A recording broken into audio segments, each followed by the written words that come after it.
সবকিছু ঠিকঠাক থাকলে আগামী ৩ অক্টোবর বাংলাদেশে শুরু হবে মেয়েদের টি-20 বিশ্বকাপের নবম আসর। তবে আপাতত সবকিছু ঠিকঠাক নেই, তাই উদ্বিগ্ন আইসিসি করছে পর্যবেক্ষণ।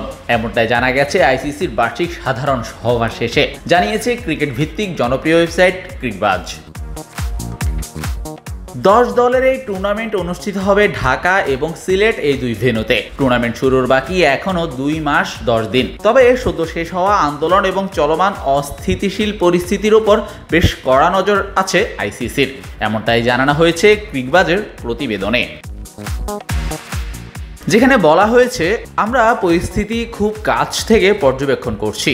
যদিও টুর্নামেন্টটি এখনো কিছুটা দূরেই, পরিস্থিতিরও গত 24 ঘন্টায় কিছুটা উন্নতি হয়েছে। বিষয়টা বাংলাদেশ ক্রিকেট বোর্ডকেও অবহিত করা হয়েছে বলে জানিয়েছে ক্রিকবাজ। গত মে মাসের শুরুতে মেয়েদের টি-20 বিশ্বকাপের সূচি প্রকাশ করেছিল আইসিসি। 18 দিন ব্যাপী এই টুর্নামেন্ট চলবে 3 অক্টোবর থেকে 20 অক্টোবর পর্যন্ত। এর আগেও 2014 সালে ছেলেদের টি-20 বিশ্বকাপ আয়োজনের পাশাপাশি মেয়েদের টি-20 বিশ্বকাপ সফলভাবে আয়োজন করেছিল বাংলাদেশ। শাহরিয়ার শাওন, স্পোর্টস বাংলা।